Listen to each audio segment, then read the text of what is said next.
मेरे प्रिय छात्र छात्राओं, मैं महेश झा, व्याकरण विषयक सहायक प्राध्यापक, कीर्ति नारायण कामाख्या संस्कृत महाविद्यालय महरेल मधुबनी, आप सबों के लिए आवृत्ति हेतु वैयाकरण सिद्धांत कौमुदी प्रथम भाग में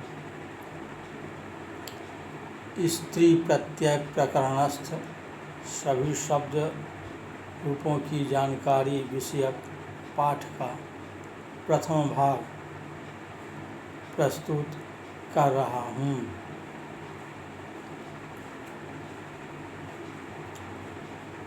शब्द रूप प्रक्रिया में यह बताया जा चुका है कि नी प्रत्यांत, आप प्रत्यांत तथा प्रातिपदिकों से विभक्तियाँ संयुक्त होती है। निवंत तथा आवंत शब्दों का प्रयोग स्त्रीलिंग में होता है। अतः यह जिज्ञासा होती है कि व्याकरण शास्त्र में शब्दों की लिंग व्यवस्था का प्रमाण क्या है। प्राचीन वैयाकरणों ने इस विषय पर सूक्ष्म दृष्टि से विचार किया है। भाषा के विकास के साथ ही आरंभ में शब्दों का लिंग निर्धारण लौकिक लिंग के आधार पर ही हुआ होगा। लोक में शारीरिक विशेषताएं ही पुरुष और स्त्री के भेद को बतलाते हैं। इसको ध्यान में रखते हुए स्त्रीयां सूत्र के आरंभ में भाष्यकार ने निम्नलिखित श्लोक वार्तिकों पर विचार किया है। स्तन केशवती स्त्री स्याल् लोमशः पुरुषः स्मृतः उभयोरन्तरं यच्च तदभावे नपुंसकम्। लिंगात् स्त्रीपुंसकपुंसयोर् ज्ञाने भ्रुकुंसे टाप् प्रसज्यते। न त्वं खरकुटिः पश्य खट्वा वृक्षो न सिध्यतः। नापुंसकं भवेत् तस्मिन् तदभावे नपुंसकम्।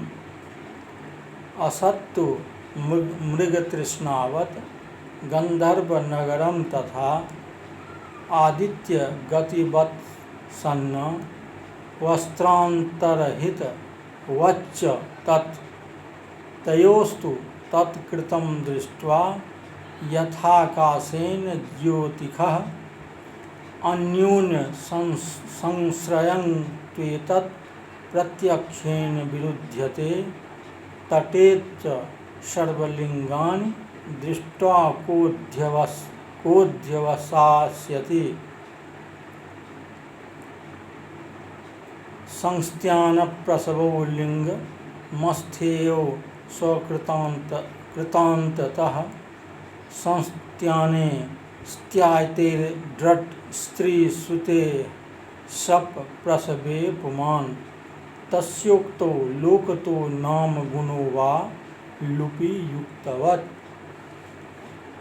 इसके अनुसार स्तन केश आदि स्त्रीत्व के प्रतीक हैं तथा रोम आदि पुंस्त्व के प्रतीक हैं।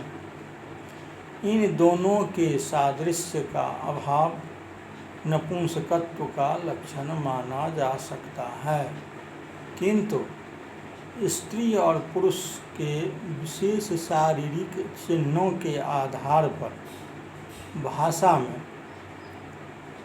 लिंग व्यवस्था का सर्वथा निर्वाह होना संभव नहीं है। उदाहरणार्थ भ्रुकुंस स्त्री वेशधारी नट में स्तन आदि शारीरिक चिन्ह देखे जाते हैं। इस आधार पर स्त्रीत्व बोधक प्रत्यय होना चाहिए। इसी तरह खरकुटी नापित गृह में लोम संबंध के कारण पुंस्त्वद्योतक प्रत्यय होना चाहिए। इसके अतिरिक्त इन विशेष चिन्हों के आधार पर लिंग व्यवस्था मानने से अचेतन पदार्थों में लिंग व्यवहार का कोई रास्ता नहीं रह जाता है।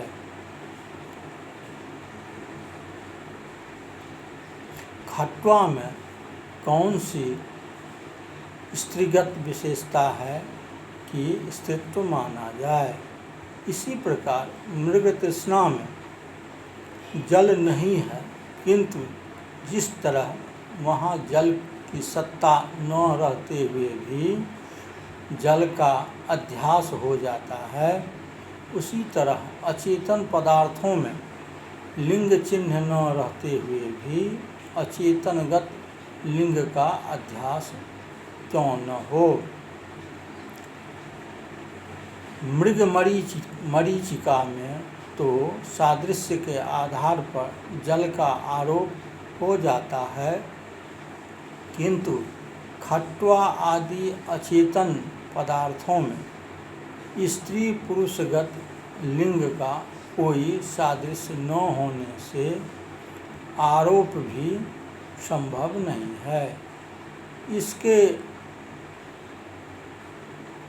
उत्तर में यह कहा जा सकता है कि जिस तरह सूर्य में गति सत्ता होने पर भी सूर्य की गति का भान नहीं होता है,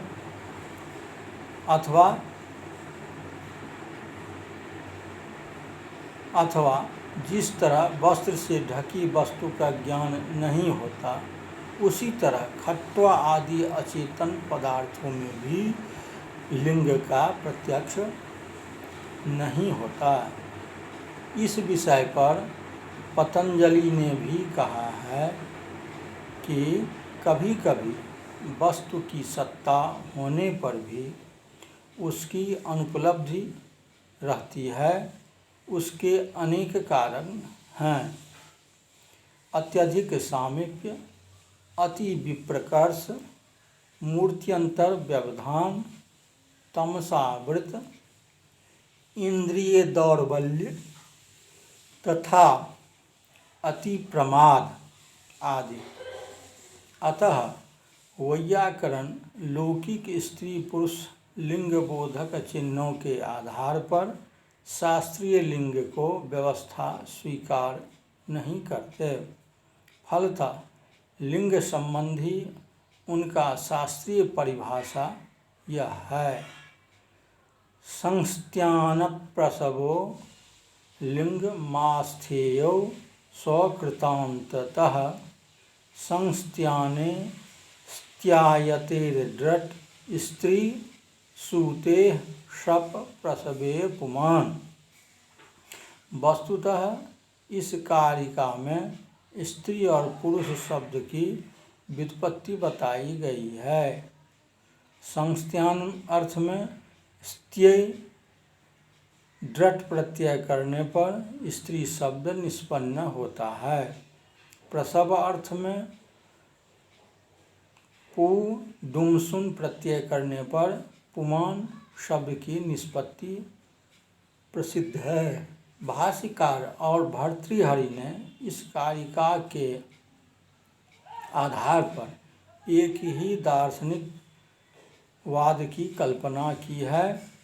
पतंजलि के अनुसार स्त्री का संबंध स्त्यायति से है और शास्त्रीय स्त्री का संबंध भी उसी से है। लौकिक पुरुष का संबंध सूते से है, वैसे ही शास्त्रीय पुरुष का संबंध भी उसी से है। परंतु लोक में स्त्री अधिकरण है, उसमें गर्भ का संस्त्यायन होता है तथा पुरुष करता है, वह उत्पन्न करता है, जबकि शास्त्रीय अर्थ में दोनों भाव साधन है। संस्त्यान स्त्री है और प्रवृत्ति पुरुष है, अर्थात गुणों का संस्थान स्त्री है, गुणों की प्रवृत्ति पुमान है। यहाँ गुण से अभिप्राय शब्द, स्पर्श, रस और गंध से है। इस संबंध में कैयट ने दार्शनिक पुट दे दिया है। सांख्य दर्शन के समान सृष्टि प्रक्रिया का रूप देकर शब्द के तीनों लिंगों संबंधी समस्या को सुलझाया गया है।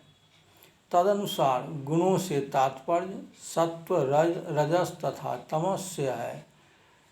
संस्थान का अर्थ तिरोभाव है तथा प्रवृत्ति का अर्थ आविर्भाव है।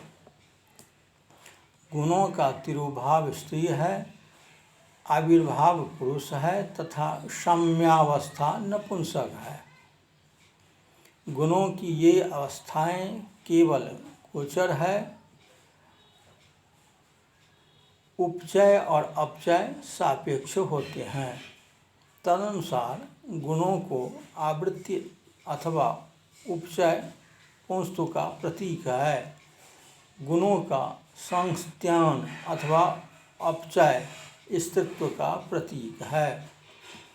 गुणों की स्थिति अथवा साम्यावस्था नपुंसकत्व का द्योतक है। सर्वत्र सभी शब्दों में तीनों लिंगों की सत्ता होते हुए भी किसी विशेष शब्द से किसी विशेष लिंग की अभिव्यक्ति शिष्टों के प्रयोगवश है। इस प्रसंग में कात्यायन का यह वार्तिक लिंगमशिष्यम लोकाश्रयत्वालिंगस्य बड़ा महत्वपूर्ण है। वार्तिककार ने यह अनुभव किया होगा कि शास्त्रीय व्यवस्था शब्दों के लिंग निर्णय करने में समर्थ नहीं हो सकती, क्योंकि शास्त्रीय नियम तो एक बार बना दिए जाते हैं। इसके विपरीत भाषा स्रोतस्विनी के समान गतिशील है, अतः लिंग व्यत्यय होना स्वाभाविक है। पुनश्च व्याकरण लोकानुगामी भी है, अतः लिंग व्यवस्था में लोक भी प्रमाण है। शास्त्रीय व्यवस्था के बिना भी लोक व्यवहार से लिंग परिचय सुलभ है। इसी आधार पर भाष्यकार ने पाणिनि के सनपुंसकम सूत्र का प्रत्याख्यान किया है। इसी के साथ यह भाग संपन्न होता है। धन्यवाद।